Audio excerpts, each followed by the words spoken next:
Sobatku, luka batin memaksa pikiran kita liar dan tak terkendali. Saat pikiran kita mengingat peristiwa yang melukai batin kita, pikiran kita bukan saja mengingatnya, tetapi juga kadang terlalu membesar-besarkannya. Kita mempersalahkan orang tertentu yang telah melukai kita. Bahkan bisa juga semua orang kita salahkan. Bahkan ada saatnya kita terus-menerus menyalahkan diri, memandang buruk diri kita. Kadang kita tidak tahu mengapa hati kita cenderung demikian. Tetapi itulah kenyataan dari setiap hati yang terluka. Di saat seperti itu, kita perlu menenangkan hati kita.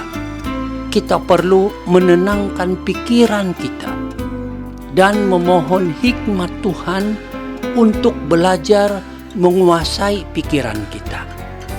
Memang ini tidaklah mudah karena terlalu sakit luka yang kita alami. Namun, kita harus belajar untuk menenangkan pikiran dan terus belajar menguasai jalan pikiran kita.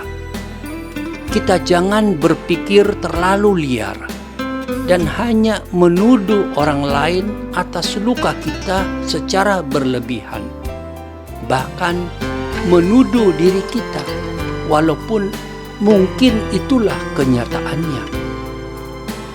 Tetapi pikiran kita yang liar menyalahkan orang lain tidak dapat menyelesaikan masalah luka hati kita. Bahkan itu malah membuat luka itu semakin besar, semakin dalam menyakiti hati kita. Mungkin cara terbaik yang kita bisa lakukan adalah menerima peristiwa luka itu satu persatu apa adanya, tanpa cenderung membesar-besarkannya. Ya, ini memang tidak mudah, tetapi inilah jalan terbaik untuk menyembuhkan hati kita yang terluka.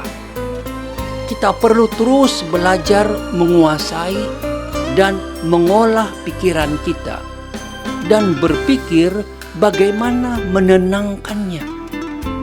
Hanya saat pikiran kita tenang, kita mampu menemukan banyak hikmat untuk menghadapi dan menyembuhkan luka kita. Percayalah, kita pasti mampu untuk bangkit lagi dari keterpurukan luka batin. Kekuatan itu sudah Tuhan sediakan di dalam diri kita. Kita hanya perlu tenangkan pikiran kita dan mulai menimba kekuatan itu satu persatu. Saat kita mampu mengendalikan pikiran kita menghadapi luka batin, kita dapati bahwa ternyata luka itu tidaklah separah seperti yang kita bayangkan. Bahkan kita hanya perlu ketenangan pikiran, ketenangan hati untuk melihatnya, menerimanya, dan menyelesaikannya. Sobatku, kamu pasti bisa mengendalikan pikiranmu. Sobat pasti bisa menghadapi semua luka batinmu dengan jayanya. Percayalah akan kemampuan dirimu dan lakukanlah yang terbaik bagi dirimu. Tuhan memberkati kita semua.